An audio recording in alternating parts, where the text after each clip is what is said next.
Alhamdulillah. Alhamdulillahilladzi lam yattakhidh walada wa lam yakul lahu syarikun fil mulk wa lam yakul lahu waliyyun min adh-dhulli wa kabbirhu takbira. Ashhadu an la ilaha illallah wahdahu la syarika lah. Lahul mulku wa lahul hamdu wa huwa ala kulli syai'in qadir.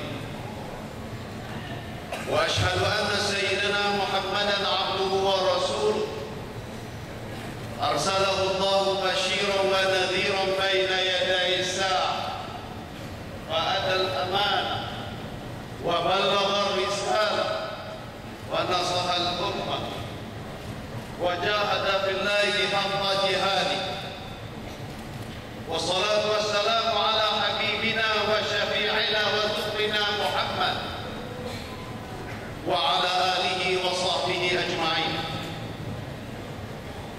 Amma ba'd, fa ya ibadallah, usikum wa iyaya bitaqwallah, faqad faza al-muttaqun. Sidang hadirin hadirat yang dihormati sekalian, marilah pada hari yang mulia yang penuh dengan kebesaran ini, hari yang digelarkan dengan penghulu segala hari, harinya yang padanya Allah menciptakan langit dan bumi, hari yang padanya juga merupakan pengakhiran kehidupan di dunia ini, yaitulah hari kiamat. Untuk yang demikian, marilah sama-sama kita merenung firman Allah Ta'ala dalam Al-Quran dalam surah Al-Fas ayat yang ke-18. A'udzu billahi minasyaitonir rajim. Bismillahirrahmanirrahim. Laqad radiyallahu 'anil mu'minin idza yubayyi'unaka tahta asy-syajarah wa 'alima ma fi qulubihim fa anzala as-sakinata 'alaihim wa athabahum fathan qariba. Maksudnya, demi sesungguhnya Allah reda akan orang-orang yang beriman ketika mereka memberikan pengakuan taat setia kepadamu wahai Muhammad di bawah naungan pohon yang termaklum di Hudaybiyah. Maka dengan itu ternyata apa yang sedia diketahui tentangnya, yakni kebenaran iman dan taat setia yang ada di dalam hati-hati mereka, lalu Allah menurunkan semangat tenang tentram kepada mereka dan membalas mereka dengan kemenangan yang dekat masanya. Sidang jemaah yang dirahmati Allah sekalian, ayat ini diturunkan di ketika mana Rasulullah sallallahu alaihi wasallam bersama-sama dengan rombongan 1.400 daripada kalangan para sahabat Nabi yang telah bergerak daripada Madinah pada bulan ini, yaitu bulan Zulqa'dah, bagi menunaikan ibadat di Mekah. Peristiwa Zulqa'dah yang memaparkan kepada kita suatu gambaran peristiwa yang cukup memberikan pengajaran yang mendalam, pengajaran yang memberikan pengertian makna yang besar. Bagaimana di ketika Nabi SAW apabila sampai berada di pinggiran bandar Makkah, pada tahun tersebut penentangan daripada Quraisy tidak memungkinkan untuk Rasulullah melakukan ibadat umrah dan haji pada ketika itu. Maka Rasulullah telah memutuskan salah seorang daripada kalangan sahabat yang terkenal, Utsman bin Affan, bagi berbicara dan berbincang secara diplomasi yang ditemani dengan 9 sahabat yang lain. Tetapi apabila tempoh perbincangan mengambil masa dan keadaan waktu yang panjang, menyebabkan penantian di kalangan para sahabat, membimbangi sehingga sampai pendengaran di telinga mereka bahwa Sayyidina Utsman dan juga rombongannya telah pun dibunuh oleh Quraisy. Quraisy yang sememangnya pada waktu dan ketika tersebut telah berulang kali mengadakan serangan-serangan daripada Badar, Uhud termasuk Ahzab, mengepung kalangan umat Islam di Madinah. Maka perkabaran pembunuhan ke atas Sayyidina Utsman menyebabkan para sahabat telah berbai'ah, mengadakan suatu bai'ah di bawah satu pohon yang disebutkan oleh Al-Quran, iz yubayi'unaka tahta syajar.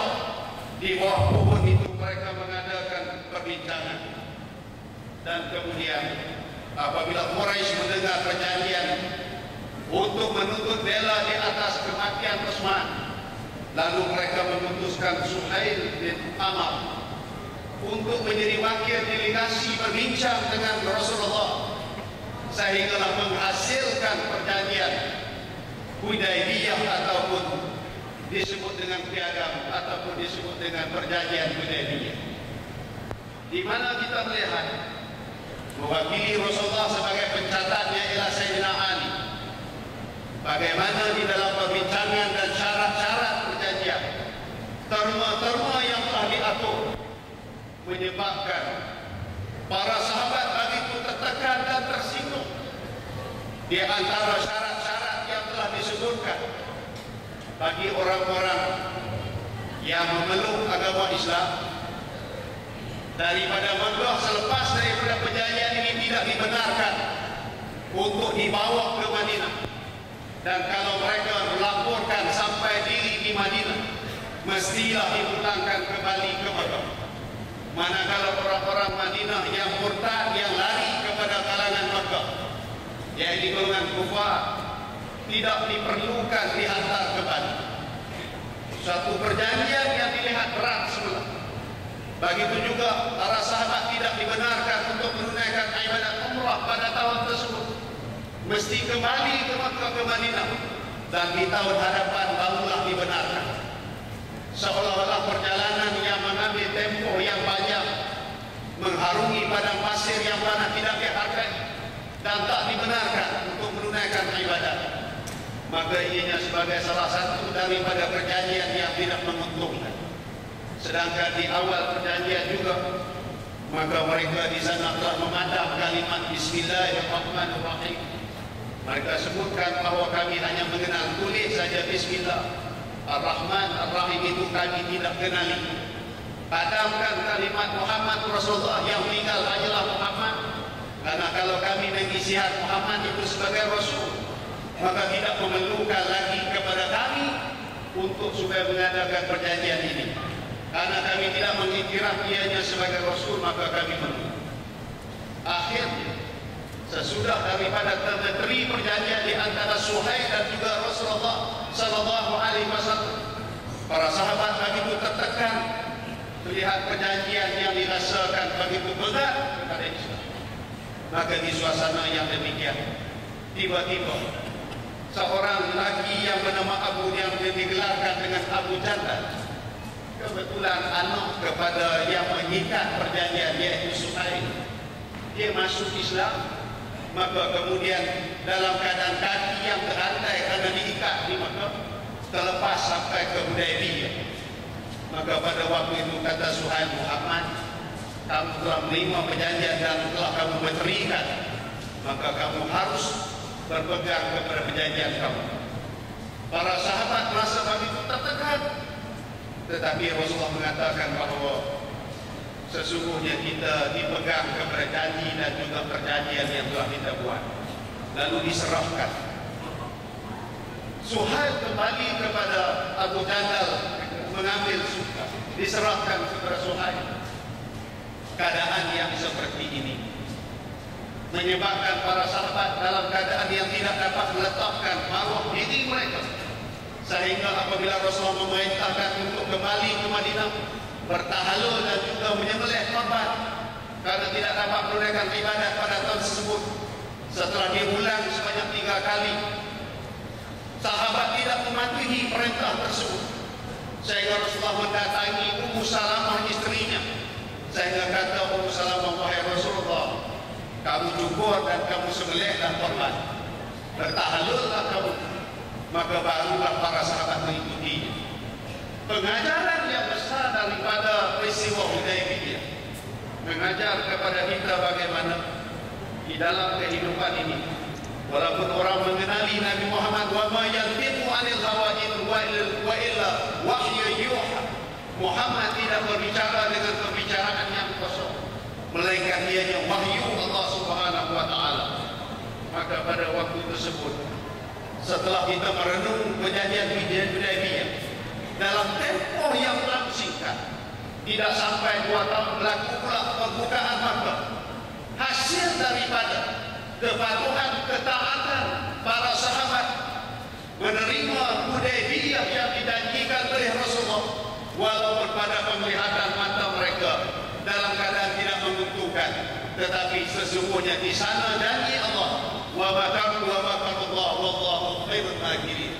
Kamu merancang, Allah juga merancang, tetapi Allah adalah sebaik-baik perancang.